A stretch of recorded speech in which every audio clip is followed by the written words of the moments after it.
La predicación de hoy, cuando menos para los que están aquí en la casa de oración, no van a escuchar posiblemente nada nuevo. Lo han escuchado no solo una vez, sino repetidas veces. Pero dado a circunstancias, necesito repetir lo que ya ustedes me han escuchado. Con ocasión de los enfoques que quiero que realicemos en el presente mes, que tenemos necesidad de hacerlo por causas propias espirituales y por causa de la organización a la que pertenecemos, tenemos necesidad de ir a la palabra de Dios para orientarnos, o mejor dicho, para ser guiados, para comprender el qué y el cómo actuar en estos enfoques. Porque es triste cuando una congregación, un pastor, porque él es el líder de las actividades de una congregación, es triste cuando un pastor y una congregación se pierden de hacer actividades que no tienen respaldo de la palabra de Dios. Es una cosa muy triste. Por eso debemos ser orientados, guiados por la palabra para las actividades que necesitamos realizar estos días. Esos enfoques son Espíritu Santo y evangelismo, o mejor dicho, discipulado. Fíjate que cuando uno está observando y leyendo la palabra, al fin y al cabo el vocablo evangelístico o evangelista, así como ministerio, pero el evangelismo, como nosotros lo vemos, no aparece en la palabra de Dios. El Señor Jesucristo mandó a discipular. Entonces, esas son las actividades que tenemos en el presente mes. Espíritu Santo, no debería decir actividades, sino enfoques que tenemos en este presente mes. Espíritu Santo y discipulado. Yo no niego, así lo creo, que el conocimiento debe de ser el fundamento de lo que creemos y de lo que hacemos. Lo contrario es triste y lamentable. Espero que me vayan, lo dije despacio. Yo no niego, así lo creo, que el conocimiento debe de ser el fundamento de lo que creemos y de lo que hacemos. Y lo contrario, o es decir, creer y hacer lo que no tiene fundamento bíblico es triste y lamentable. Lastimosamente, hay un alto porcentaje de personas, y específicamente estoy hablando de creyentes evangélicos, que creen en lo que no tienen conocimiento, hablan en lo que no tienen conocimiento. Al otro día le pregunté a un hermano que había leído la lectura bíblica y le dije, ¿por qué menciona, voy a leer en el nombre del Padre, del Hijo y del Espíritu Santo? ¿Y por qué lo hace? Le pregunté yo, y él me dijo, es que me gusta la frase, fíjese, me dijo, se le oía a otros hermanos y ahora, le digo yo, quería bautizar la lectura de la palabra de Dios. Decimos, hablamos, creemos sin tener fundamento en la palabra de Dios. Por supuesto, hablando eso del conocimiento, por supuesto, también se debe de comprender que el conocimiento por sí solo, escúchenme bien por favor, el conocimiento por sí solo no solo no es nada, sino que es condenatorio, porque el que sabe qué es lo bueno y correcto y no lo hace, ¿qué dice la Biblia? Le es contado como pecado. Así que el conocimiento solo no es nada, pero el conocimiento debe de ser el fundamento de lo que creemos y de lo que hacemos. ¿Cuántos pueden decir amén en eso? De lo que creemos y hacemos. Es pensando en este asunto de saber y el hacer que viene la predicación de hoy, y viene sobre quizás el aspecto más importante de la vida, y me refiero al conocimiento y realidad sobre la persona del Espíritu Santo. Quizás lo más importante para un creyente de conocer es conocer y tener la realidad de la persona del Espíritu Santo. El tema para hoy debe de estar delante de ustedes. El tema para hoy es conocimiento y realidad sobre el Espíritu Santo. ¿Lo puedes repetir conmigo? Conocimiento y realidad sobre el Espíritu Santo. Quise unir esos dos grandes aspectos que hacen la diferencia. Conocimiento y realidad. Cuando uno lo que sabe, lo practica. Y estamos ahora hablando sobre el Espíritu Santo. Una vez más, por favor, el tema. Con un poquito de mayor intensidad e intención de decir y de creerlo, por favor. Amén. Qué bueno, bendiciones. El conocimiento y la realidad sobre el Espíritu Santo tiene una gran ventaja. Y es que esa verdad y esa realidad del Espíritu Santo puede ser probada y comprobada. Es decir, hay cosas que uno, ¿cómo, para probarla, cómo se hace? No hay facilidad, pero la verdad, el conocimiento y la experiencia del Espíritu Santo puede ser probada y comprobada. No se necesita inventar, y escuche bien lo que digo a continuación, no se necesita inventar ni tan siquiera esperar mensajes proféticos contemporáneos. ¿Me explico? Porque alguien puede decir, no, es que el Señor tiene que revelarme, yo tengo que soñar o yo tengo que tener alguna profecía para creer. No necesita eso. ¿Qué es lo que necesita? Es ir a la palabra de Dios. Es tan probado todo eso y luego, y en la misma palabra de Dios está el conocimiento y está la probabilidad. Porque las personas que tuvieron conocimiento del Espíritu, en la misma palabra está su propia experiencia. Entonces estoy diciendo que no se necesita inventar, ni tan siquiera esperar mensajes proféticos contemporáneos, porque la información y realidad del Espíritu Santo está escrita en la Biblia en manera clara y precisa, por todos lados. Si usted quiere saber del Espíritu Santo en el Antiguo Testamento, vaya al Antiguo Testamento. Pero si usted quiere saber más exactamente sobre el Espíritu Santo, vaya al Nuevo Testamento. Y en el Nuevo Testamento, si quiere saber más del Espíritu Santo, vaya al libro de los Hechos o vaya al capítulo 8 de Romanos. Concentrada enseñanza de la palabra de Dios. Es más, hay tanta información bíblica al respecto que yo tuve dificultades sobre qué aspectos tocar sobre dicha información bíblica y sobre su realidad en la vida de muchos creyentes a través de la historia, porque hay demasiado. Cuando abro mi mente, el recuerdo para pensar, meditar en cuánta revelación bíblica hay sobre el conocimiento y la experiencia del Espíritu Santo, no hallaba por dónde qué seleccionar, porque el material es abundante. Y entremos a mis notas. Información y realidad sobre quién es el Espíritu Santo. Es importante comprender sobre quién es. Vamos a ir a la información sobre quién es el Espíritu Santo. En eso hay muchos errores. Hablando esta semana con un hermano que viene aquí a la radio, me contó que había hablado en su congregación sobre el Espíritu Santo y me imagino que lo presentó como está presentado en la Biblia, que el Espíritu Santo es una persona. Y entonces un hermano después se le acercó y le dijo: hermano, el Espíritu Santo no es persona. Estamos hablando de gente que se cree, tiene entendimiento de la palabra de Dios, pero él no ha comprendido todavía quién es la persona o el Espíritu Santo, y esos son los aspectos que voy a tratar en esta predicación. Hoy estoy diciendo que el Espíritu Santo es ¿quién es? ¿Quién es el Espíritu Santo? No propiamente que es una persona, lo vamos a ver después, pero ¿quién es así a largos rasgos?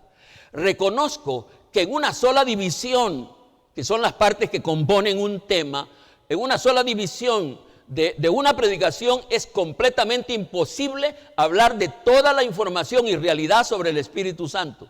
No se puede. Necesitaría no una, no 10, no 20, no 100 predicaciones para hablar de quién es el Espíritu Santo, porque hay material abundante en la palabra de Dios. Así que reconozco que es imposible hablar en una sola división, que es lo que voy a tratar en este aspecto, en esta parte, quién es el Espíritu Santo. Creo que todos comprendemos que en el momento hay muchísima información que no es verdadera, pero que en el caso de la información sobre el Espíritu Santo, esa puede ser probada y comprobada, y no solo bibliográficamente, sino experimentalmente. No solo por lo que dice la Biblia, sino por lo que pasa en la vida de algunas personas que se han expuesto al Espíritu, que han creído lo que Él puede hacer, y es una información tangible, visible, lo que hace el Espíritu Santo en algunas personas. Por esa información, y empiezo a desglosar la división esta, conocer al Espíritu Santo, por esa información y comprobación bíblica, ya sabemos que el Espíritu Santo no es la tercera persona de la Trinidad. Por favor, váyanme escuchando. No es la tercera persona de la Trinidad, sino que es una de las personas divinas que integran al único Dios, creador y sustentador de todas las cosas. Quizá conviene que repita esta parte. Estoy diciendo que por esa información comprobada bíblicamente, ya sabemos que el Espíritu Santo no es la tercera persona de la Trinidad como comúnmente se dice. Yo le pregunto, ¿a dónde está un versículo que diga no hay? Entonces, no es la tercera persona de la Trinidad, sino que es una de las personas divinas que integran al único Dios, creador y sustentador de todas las cosas. Dios, nuestro Dios, el Dios creador, tiene una misteriosa y sabia integración, compuesto este único Dios de tres personas divinas que lo integran. Dice 1 Juan capítulo 5 versículo 7, y de paso algunos dicen que este versículo no debería estar en la Biblia, y si no estuviera ese, hay otros más que vendrían para sustituirlo. Dice: porque tres son los que dan testimonio en el cielo: el Padre, el Verbo y el Espíritu Santo, y estos tres son uno. ¿No creen que este versículo explica, corrobora, afirma lo que acabo de decir? Que Dios está integrado por tres divinas personas. Tres divinas personas lo integran e integran al único Dios verdadero. Sobre esa información y realidad de quién es el Espíritu Santo, sabemos que el Espíritu Santo es el que da vida. Estoy tratando de contestar quién es el Espíritu Santo. Y estoy diciendo en esta parte que el Espíritu Santo es el que da vida, da vida. Cuando Dios dice, hagamos al hombre a nuestra imagen y semejanza, el Espíritu Santo, por ser el Espíritu de Dios, fue el soplo que le dio vida al primer ser. Me parece que no debo de hablar así muy rápido, sino que hay aspectos que debo de repetir porque posiblemente no queden tan claros. Estoy diciendo que cuando Dios dice hagamos, que ya hay un plural que incluye a las tres personas que integran al único Dios, dice a nuestra imagen. El Espíritu Santo, por ser el Espíritu de Dios, fue el soplo que le dio vida a ese ser. Amén. Me van siguiendo, están tratando de recibirlo. De todas maneras, lo he dicho más de una vez. Génesis capítulo 2, versículo 7 dice: entonces Jehová Dios formó al hombre del polvo de la tierra y sopló en su nariz, Dios sopla en su nariz aliento de vida, y fue el hombre un ser viviente. Ese soplo lo voy a decir en un momento. En el hebreo, el espíritu o el vocablo espíritu es aire en movimiento. En el hebreo el vocablo espíritu es aire en movimiento, y ese fue el soplo que le dio vida al primer ser humano. Ese fue el Espíritu Santo, le dio vida. Dios sopló sobre ese poquito de barro, y ese barro cogió vida porque el Espíritu Santo le dio vida, porque el Espíritu Santo es el que da vida. Amén. En esa información voy tratando de ir rápido porque tengo que tocar varios aspectos. En esa información y realidad de quién es el Espíritu Santo, sabemos que Él es la esencia de Dios. Que Él es la esencia de Dios.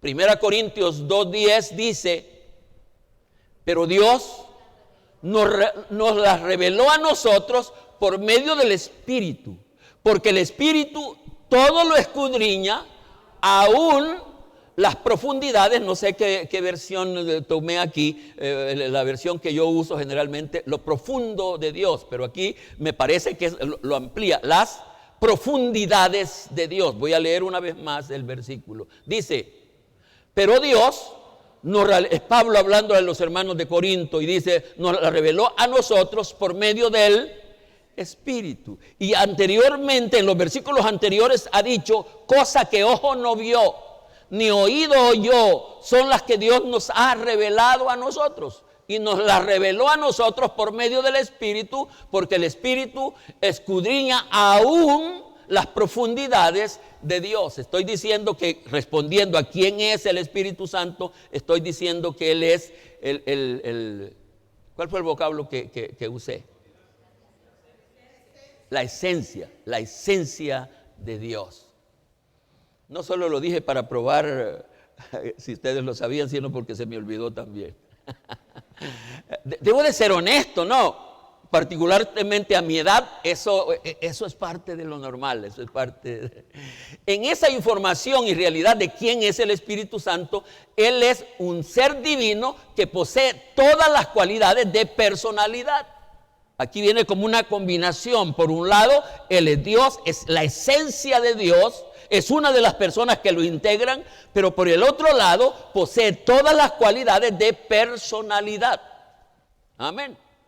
¿Me van siguiendo? Pero que sí. Carecer de materia, porque es lo único que no tiene, bueno, no solo no tiene el Espíritu, sino no tiene Dios. Dios no tiene materia. Dios no tiene materia, así que carecer de materia no quiere decir que no es persona, porque los que creen que el Espíritu Santo no es persona, su gran argumento es que no tiene materia. ¿Y por qué no tiene materia? Porque es espíritu, y el Espíritu no tiene materia. El Espíritu Santo es una persona porque posee todas las cualidades de personalidad, como intelecto, voluntad, emociones y sentimientos, por los cuales se entristece, toma decisiones, piensa, habla, oye y mucho más. Eso es el Espíritu Santo. Tiene todas las propiedades de personalidad. Lamentablemente nosotros lo decimos esto más en teoría, pero han habido otros que lo han llevado a la práctica y lo han comprobado, que el Espíritu Santo habla, que el Espíritu Santo oye, que el Espíritu Santo se resiente, que el Espíritu Santo se entristece. Lo han probado. Por supuesto que esas cualidades de personalidad en el Espíritu Santo son elevadas al infinito. Y me gustó que le pregunté antes de venir aquí, quien me ayuda a revisar mis notas, y le pregunté qué es infinito, y me contestó correctamente. ¿Qué quiero decir cuando digo que esas cualidades de personalidad como oír, ver, hablar, entender, enseñar, en el Espíritu Santo son elevadas al infinito? ¿Qué quiero decir? Que no tienen límite, son más, su cerebro no es que está en su coeficiente del 99%, no se puede medir las cualidades de personalidad del Espíritu Santo. Pasamos a mi segunda división. Información y realidad del ministerio personal del Espíritu Santo. Ministerio personal del Espíritu Santo. ¿Qué fue lo primero que vimos? Sobre quién es el Espíritu Santo. Hoy vamos a ver sobre el ministerio personal del Espíritu Santo. No sé por qué la gran mayoría de creyentes no aceptan, a pesar de estar claro en la Biblia, que el Espíritu Santo tiene su ministerio personal. No sé por qué. Se puede decir que no es tan amplio como fue el ministerio del Señor Jehová, pero no es tan corto como fue el ministerio del Señor Jesucristo, pero es más en medio de ellos un ministerio que está llevando hoy 2000 años y no sabemos cuánto puede ser más, porque eso no se sabría. Sé que, pero no sé por qué algunos dicen que no tiene su ministerio personal. Fíjense que en ese asunto del ministerio personal del Espíritu Santo, Él vino a sustituir el ministerio del Señor Jesucristo. ¿Y quién lo afirmó? ¿Quién lo dijo así? Lo enseñó el propio Señor Jesucristo. Porque yo digo la verdad, dice San Juan 16:7. Porque yo digo la verdad, os conviene que yo me vaya, porque si yo no me fuera, el Consolador no vendría a vosotros, mas si me fuere, os lo enviaré. Y ya sabemos que ambas cosas sucedieron. Sucedió la ascensión del Señor Jesucristo y sucedió el descenso del Espíritu Santo. Amén. Ambas cosas. El Espíritu Santo vino a tomar su ministerio personal el día de Pentecostés y hay muchos detalles sobre eso que a mí me agradan cuando leo materiales en internet. Por ejemplo, en internet, cuando se busca Espíritu Santo o iglesia, casi nadie niega en que el que inauguró la iglesia, que la iglesia dio su inicio fundamental con la venida del Espíritu Santo. Por supuesto, el Señor Jesucristo dejó todas las cosas más o menos establecidas. ¿Estamos bien? Dice Hechos 2:4. Estoy diciendo que el Espíritu Santo vino el día de Pentecostés. Hechos 2 al 4 dice. ¿Quieren leerlo en voz alta, por favor?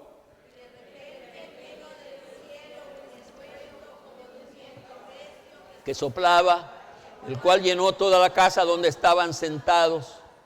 Y se les aparecieron, sigamos leyendo, repartidas como de fuego, asentándose sobre cada uno de ellos. Y fueron todos llenos del Espíritu Santo y comenzaron a hablar en otras lenguas según el Espíritu les daba que hablasen. En mi próxima predicación voy a hablar exclusivamente sobre el bautismo del Espíritu Santo como lo creemos la mayoría de pentecostales. Información y realidad.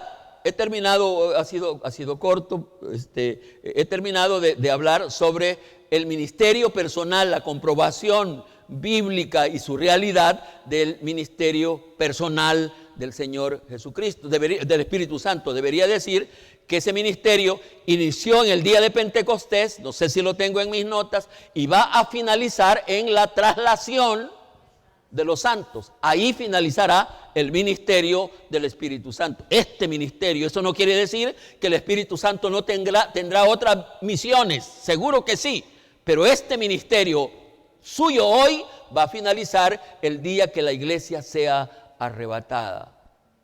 Hoy entramos a información y realidad de su lo leo correcto. Información y realidad de su relación personal con otras personas.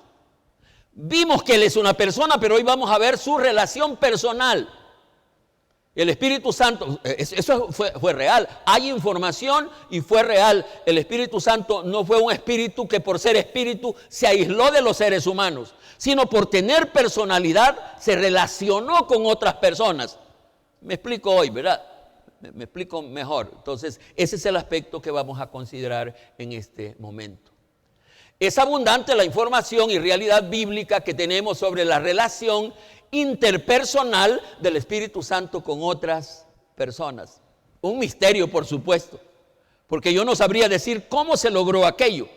Pero lo cierto es que hay información abundante de la relación interpersonal de este que era espíritu y que no tenía materia, con otras personas que sí tenían materia, y esas personas pudieron relacionarse con el Espíritu Santo y el Espíritu Santo pudo relacionarse con ellos, un verdadero misterio. ¿Cuántos lo ven así? Un divino misterio. Hechos capítulo 2, vamos a ver esa información y vamos a ver cómo se ratifica esa relación interpersonal del Espíritu Santo con otras personas. Y el Espíritu dijo a Felipe: acércate y júntate a ese carro.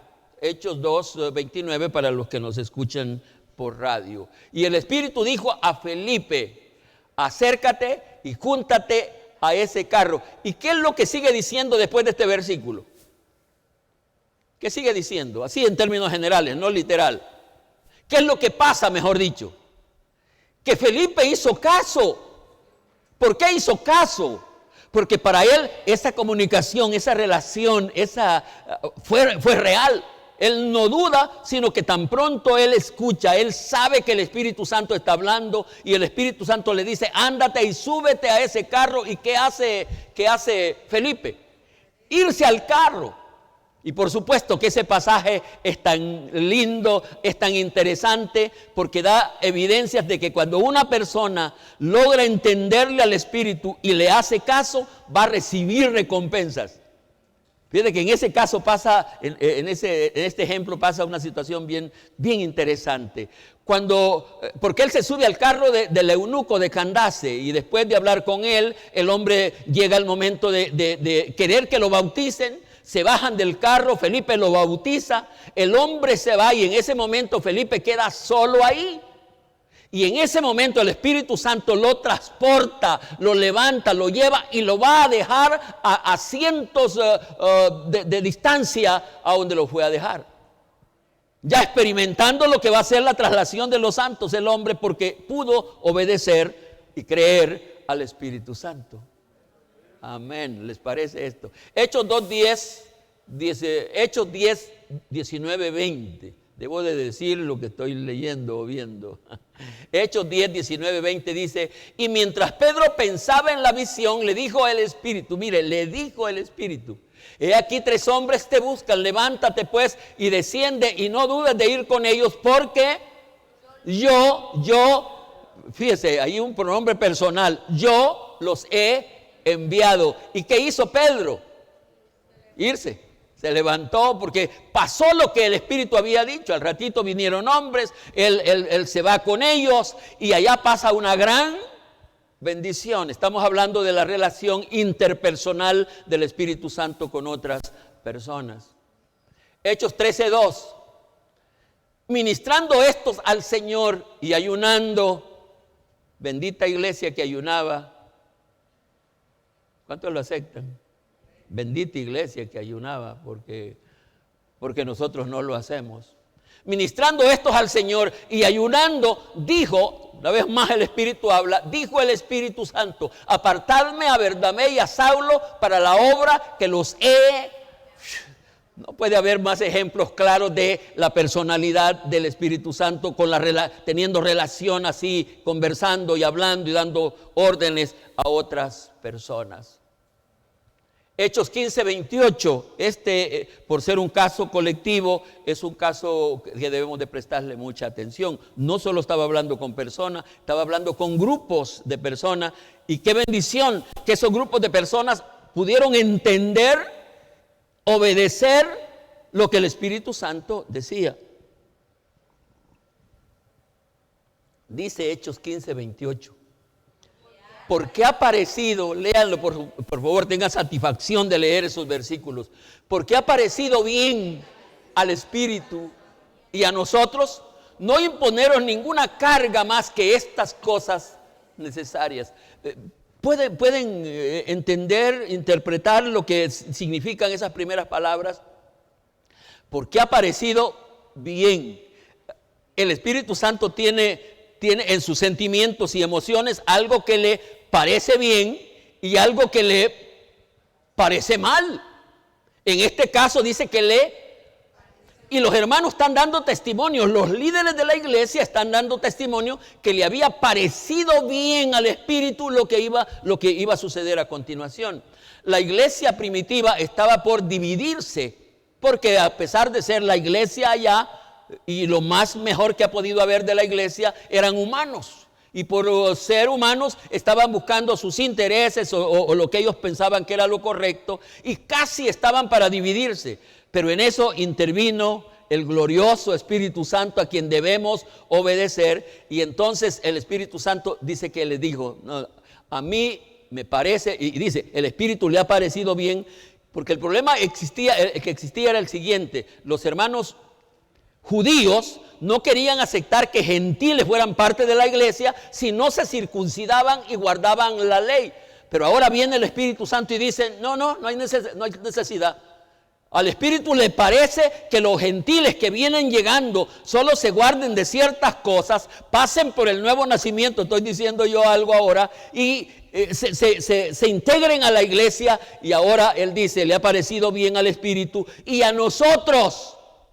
Cuando yo hablo de eso en el libro, y así lo entiendo, en una asamblea, cuando se quiere la votación, los votos del Espíritu valen el 51% de mínimo. 51%.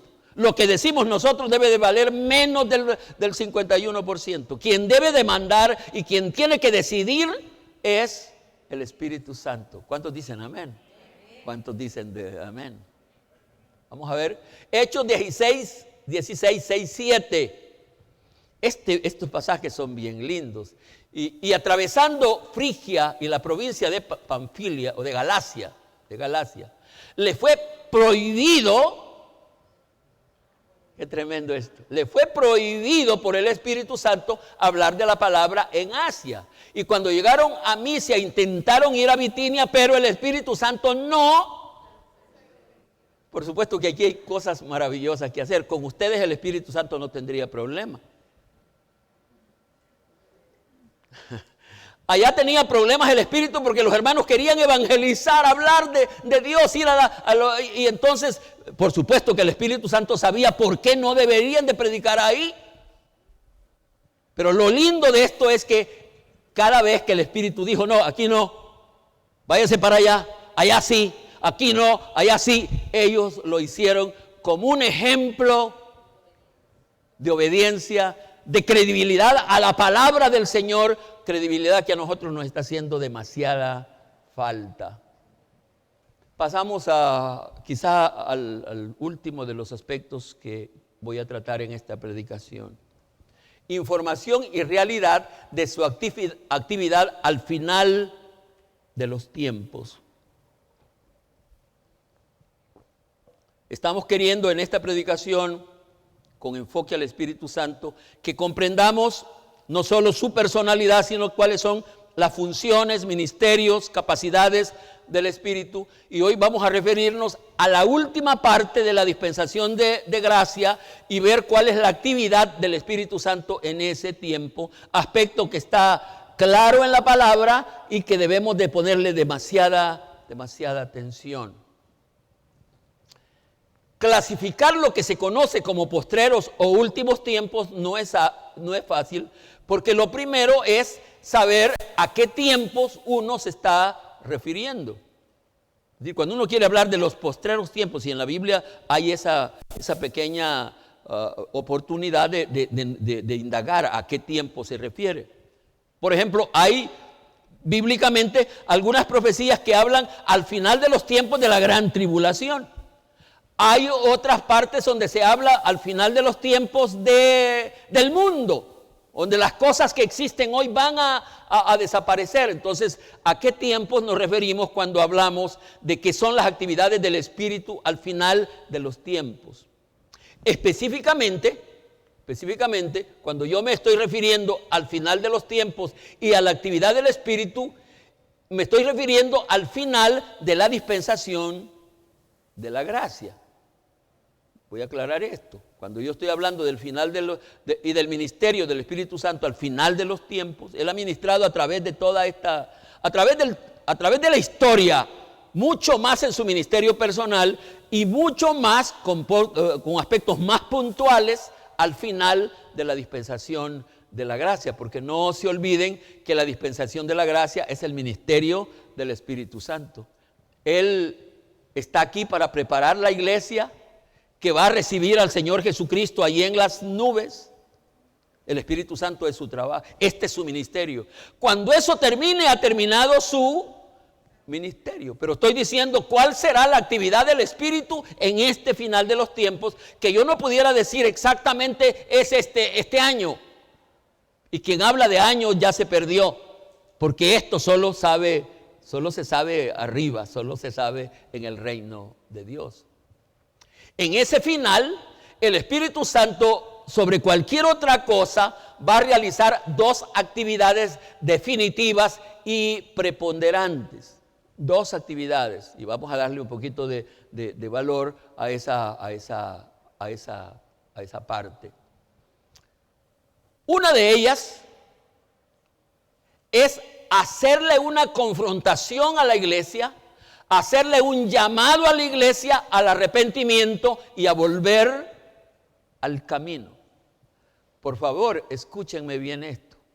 Una de las actividades del Espíritu al final de este tiempo, de la dispensación de la gracia, cuando el que se fue y el que se quedó, se quedó. El Espíritu Santo tiene la gran misión de confrontar a la iglesia, de llamar a la iglesia al arrepentimiento y que ésta se vuelva al camino correcto, al camino verdadero. Esa es su gran misión. Esa es su gran misión. Apocalipsis capítulo 3, versículo 18, aspecto que ustedes ya van a conocer por lo que yo he dicho, lo voy a comentar después. ¿Qué dice Apocalipsis 3, 18?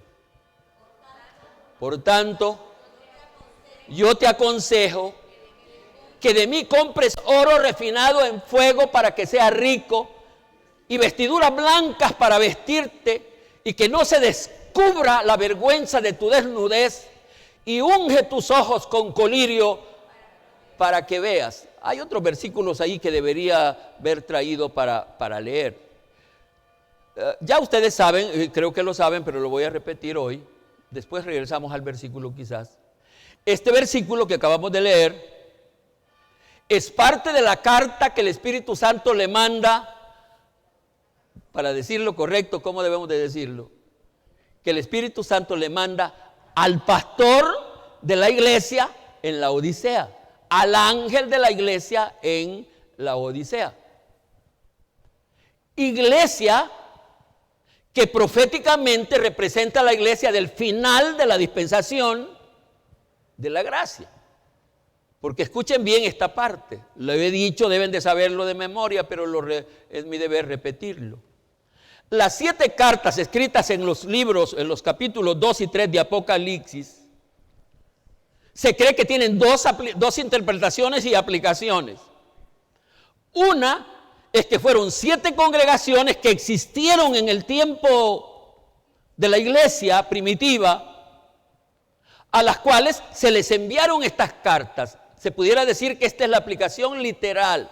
Eran 7 congregaciones que geográficamente están allí en esa parte del mundo, o estuvieron, y algunas todavía están. Fueron congregaciones que existieron, y el Espíritu Santo a través de Juan les manda estas 7 cartas a cada una de esas congregaciones ahí para que les dijeran cómo estaban esas congregaciones. Pero a mi manera de entender, esa no es el propio propósito de este pasaje, porque cuando se le está hablando a la iglesia de la Odisea que estaba ahí, no era posible que la Odisea ya hubiera descendido tanto si estaban casi en el mismo tiempo de la iglesia primitiva. Por eso es que para mí la interpretación más correcta es que esas cartas, esas 7 cartas, fueron dirigidas a la única iglesia del Señor Jesucristo, como pudiéramos decir, que administra el Espíritu Santo en 7 tiempos diferentes. Y examinando la historia y las cartas, Los hermanos han llegado a ponerle inclusive fechas de cuándo empieza la carta 1 y la carta 2 y la carta 3 y la carta 4 hasta llegar a la carta 7. Y al ver cómo está la iglesia en este presente tiempo, no hay confusión alguna que esa carta, la carta de la Odisea, se está dirigiendo a los creyentes de este tiempo. A pesar de la retajila, ¿cuántos me cacharon? Me fueron siguiendo. Esa carta está dirigida y por eso estoy diciendo que uno de los trabajos del Espíritu ahora es confrontar, porque si examinamos la carta en sí es una confrontación directa, porque tú dices, le dice el Espíritu a la iglesia, tú dices que eres esto, pero eres un grupo de gente miserable, que no es realidad lo que dicen. Y entra en ese sentido el versículo que ya habíamos, por eso yo a ti te aconsejo que compres, lo cual indica, lo he explicado, indica que ahora a la iglesia debe costarle, porque hay que pagar, hay que comprar lo regalado, y a nosotros nos sigue gustando lo regalado, desgraciadamente. Pero hoy hay que comprar condición nueva, vida nueva, hay que comprar colirio para ver, hay que comprar, ¿qué cosas dice que debemos de comprar? Vestiduras blancas. Y al otro día hablamos aquí reciente sobre las vestiduras blancas. Hay que comprar, la iglesia debe comprar vestiduras blancas. Como está de negro hoy o como está de manchada hoy, no va a entrar al reino de los cielos. Necesita comprar vestido blanco. Y la gente que está bromeando al evangelio no va a recibir ningún beneficio de estar bromeando con el evangelio.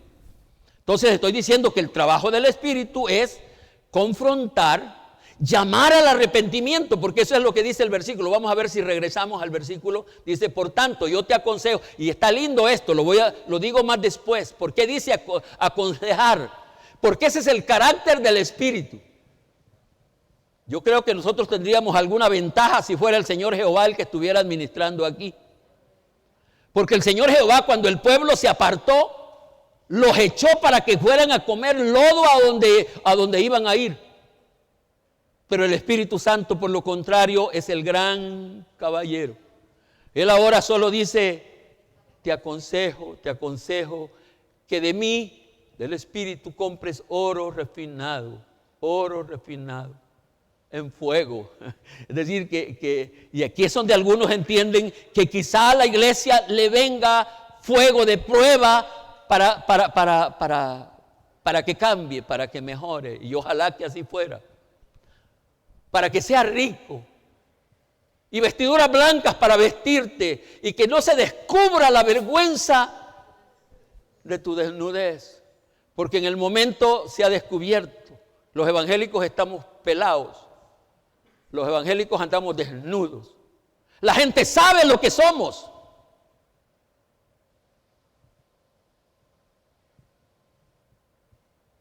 Y no se descubra la vergüenza de tu dedo. Y unge tus ojos con colirio para que veas, porque la iglesia está ciega. Y en ese asunto de ir a ciegas uno cae en cualquier trampa. Si aquí no puede aparecer nadie que viniera diciendo, haciendo milagros, que caeríamos.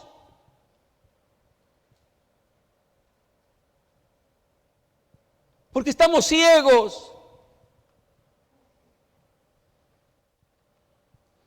Esa es la actividad del Espíritu en primera instancia.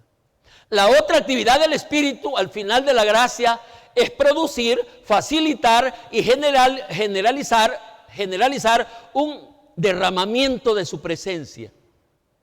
Esta quizás sea la parte a rescatar. Repito, la otra actividad del Espíritu al final de la gracia es producir, facilitar y generalizar un derramamiento de su presencia. Eso sería de gran esperanza.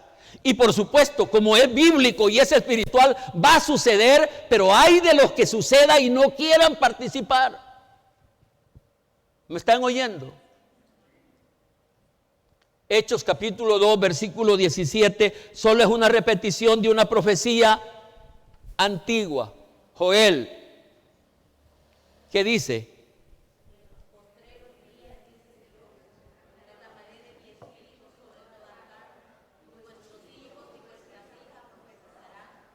y vuestros jóvenes verán visiones, y vuestros ancianos soñarán sueños. ¿Quieren repetirlo, por favor? Y en los postreros días, dice Dios, derramaré de mi espíritu sobre toda carne, y vuestros hijos y vuestras hijas profetizarán, y vuestros jóvenes verán visiones, y vuestros ancianos soñarán sueños. Sin malentender, el vocablo sobre toda carne no debe ser malentendido. No debe ser malentendido que esto será hasta para los bolos, no debe ser malentendido. Y que toda carne indicaba animales, mucho menos. Sin malentender el vocablo sobre toda carne, en los postreros días se promete producir, facilitar y generalizar manifestaciones del Espíritu Santo. Se promete que va a haber un tiempo que no se va a necesitar mucho para que el Espíritu Santo o para que hallemos gracia en el Espíritu Santo y pueda haber una manifestación especial en nuestras vidas. El vocablo derramar debe de interpretarse como esparcir, verter, diseminar, desbordar, divulgar, extender. Y en esas dimensiones se promete que se derramará el Espíritu Santo. Derramar es como que si yo le echara agua a este vaso, no solo para llenarlo, sino para que se desborde, para que caiga. Yo sigo echando y sigue cayendo, y se promete que en los postreros tiempos de la dispensación de la gracia, el Espíritu Santo va a tener esa disposición de derramarse en manera que no solo llene. Por supuesto que ahí hay cosas interesantes. Para que se derrame, usted primero tiene que estar lleno. Y si nosotros a esta altura no estamos llenos, ¿qué posibilidad hay que Él se derrame? No la tenemos. Por otro lado, es casi imposible encontrar algo, hablando del versículo, encontrar algo que no tenga barreras sociales. Si algo es para jóvenes, no es para mayores, no es para viejos, no es para... Si algo es para mujeres, no es para hombres, no es para varones. Si algo es... Esas barreras están ahí y hasta en la iglesia se meten. Los jóvenes creen que hay un evangelio para jóvenes y los viejos creemos que hay un evangelio para viejos. Las mujeres creen que hay evangelio para mujeres. Hoy hay una ola de mujeres que creen que tienen un evangelio propio. Pero el derramamiento del Espíritu en los últimos tiempos de la dispensación de la gracia no tiene excepciones. ¿Se acuerdan cómo dice el versículo? Después de toda carne, ¿qué dice? Ahí engloba, pero especifica. Vuestros hijos. Vamos a ver si recordamos. ¿Qué dice? Vuestros hijos profetizarán. Mire, hay promesa de que puede haber en ese derramamiento que yo creo que el Espíritu Santo está queriendo hacer. La juventud va a tener un papel muy bueno. Los jóvenes que se expongan, los jóvenes que quieran, los jóvenes que se sacrifiquen, los jóvenes que cambien, podrán ser profetas. No estoy hablando de esos profetas adivinadores. Esos no tienen parte ni hoy ni mañana. Estoy hablando de gente, jóvenes que van a poder hablar la palabra de Dios con poder y autoridad. ¿Pero qué van a hacer otros? ¿Quiénes verán visiones? Los jóvenes, los mismos jóvenes, ¿no? Verán visiones. Decir lo que el Espíritu Santo les revele, lo verán y lo podrán proyectar. ¿Qué otra cosa? Los ancianos, como los viejos, solo pensamos en dormir. Cuando menos dormidos vamos a soñar. Y no se puede negar que soñar se puede volver realidad, ¿no creen? Cuando menos uno sueña y cuando despierta uno está contento por el sueño, especialmente si esos sueños vinieron por el Espíritu Santo. Por parte del Espíritu, escuchen bien esta parte, estoy queriendo encerrar lo que he dicho hasta este momento. Por parte del Espíritu hay esperanza para el final de la dispensación de la gracia. Estoy diciendo, por parte del Espíritu hay esperanza para el final de la dispensación de la gracia. ¿Escucharon bien lo que acabo de decir? ¿Lo escucharon bien? ¿Qué dije? Esa es la parte importante. Que por parte del Espíritu hay esperanza para la iglesia. Y si hay esperanza para la iglesia, hay esperanza para la sociedad misma. Por causa del Espíritu, por parte del Espíritu, hay toda la posibilidad de que antes de la traslación de los santos haya un avivamiento sin precedentes. Y han habido grandes avivamientos en la historia, pero la posibilidad es que al final de los tiempos haya un despertar, un avivamiento. Pero yo lo dije en manera muy clara. Dije que de parte del Espíritu hay toda la posibilidad. Él eso lo quiere. Es más, lo está anhelando. Él sigue buscando, Él quiere. Pero hay un pero. Y ese pero somos nosotros. Es usted y soy yo. Es la iglesia. Y eso es así por principio de Dios. Porque Dios, cuando crea al ser humano, lo crea parecido a Él. Por eso Dios dice, vamos a hacer el ser humano parecido a nosotros. ¿En qué aspecto? No en la materia, porque Dios no tiene materia, pero sí en algunas partes, en la parte espiritual, en la parte intelectual, el hombre tiene, el ser humano tiene esas cualidades pero lo dejó hecho para que decidiera Él.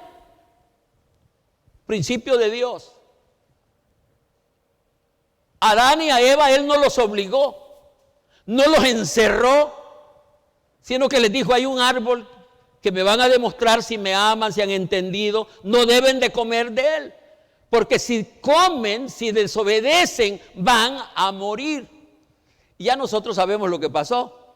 Ellos comieron del árbol y por supuesto que murieron, y murieron al cuadrado, porque primero murieron espiritualmente y después mueren físicamente o morimos físicamente, y esto último por una acción de bondad de parte de Dios. Pero estoy diciendo que nosotros somos ese pero. Primero por ese principio hemos sido creados con esa voluntad, con esa capacidad de decidir, pero también depende de nosotros por la caballerosidad del Espíritu Santo. El Espíritu Santo es el gran caballero. Él no va a obligar a nadie. Él le digo que lo pudiera hacer. Y le digo que si Él quisiera obligarnos, saltaríamos como cabra golpeada del cerebro. No sé cómo actúan las cabras golpeadas del cerebro, pero me imagino que Él lo pudiera. Pero Él es el gran caballero. Por eso te aconsejo, le dice a la iglesia, nos dice a nosotros, lo que Él todo hace es dar consejo. Cuando alguien me ha hablado sobre cuál debería de ser mi papel como pastor de la iglesia, yo solo soy una figura muy más opaca de lo que estoy hablando, porque yo todo lo que puedo hacer es predicar. Todo lo que puedo hacer es aconsejar. La decisión de lo que van a hacer es de ustedes. Y lo mismo lo hace el Espíritu. Te aconsejo que de mí compres oro refinado, dice Él. Te aconsejo que de mí compres colirio para esos ojos tuertos que tienes. Te aconsejo que te quites ese gabán que tienes y que compres de mí vestiduras blancas. Pero ¿qué decimos nosotros? ¿Qué decimos nosotros? Hablemos honestamente. ¿Qué decimos nosotros?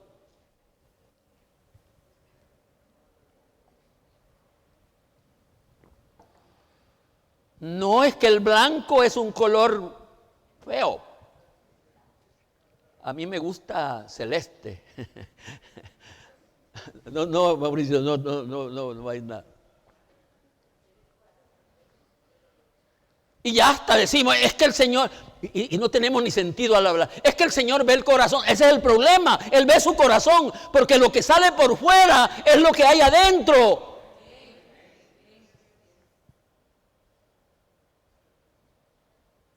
Repito, ¿qué decimos nosotros? ¿Cuántos quieren, para empezar, cuántos quieren comprar? Porque el asunto es que hay que comprar. Ese avivamiento hay que comprarlo, ese derramamiento hay que comprarlo. Vamos a comprar. Y con ese asunto que nosotros todo lo que nos gusta es regalado, ya nos llevó la trampa. No, las cosas espirituales tienen que costarnos. Por eso es que cuando usted pelea con usted mismo y está diciendo, es que esto me gusta, pelee.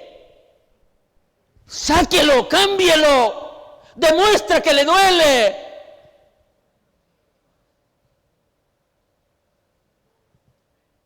Comprar. Y por favor, hermanos, no estamos jugando, hombre. Tenemos que comprar.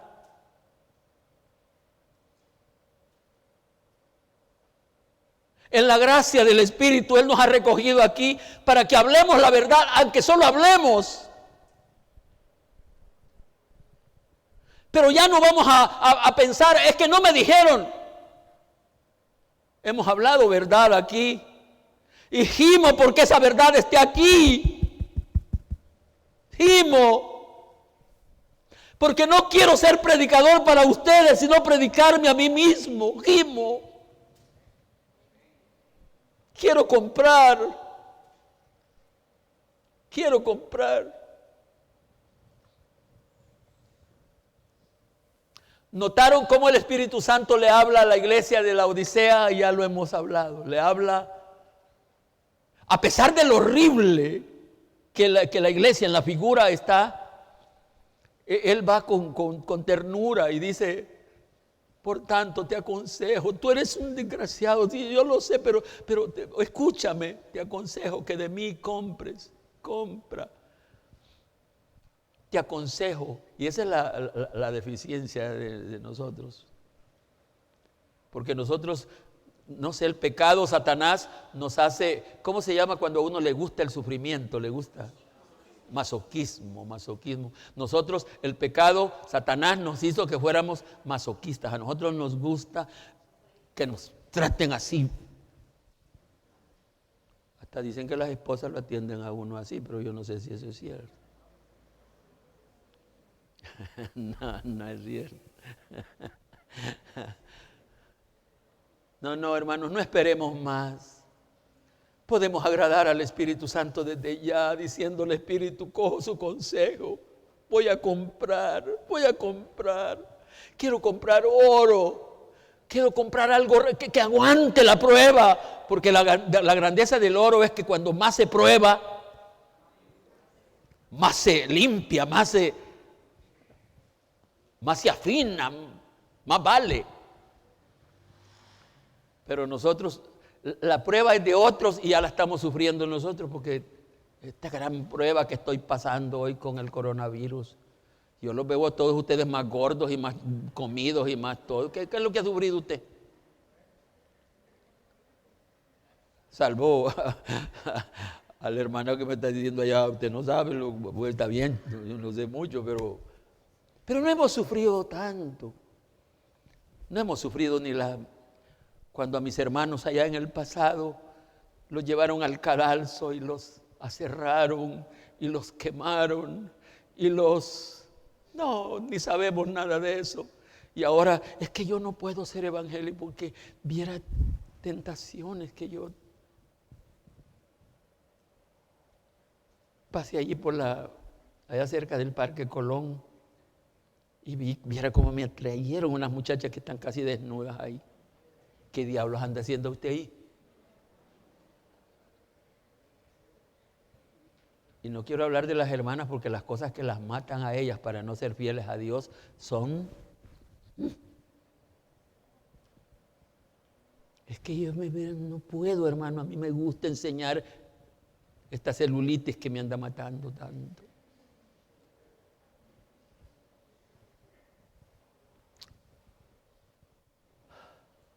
Te aconsejo que compres oro refinado.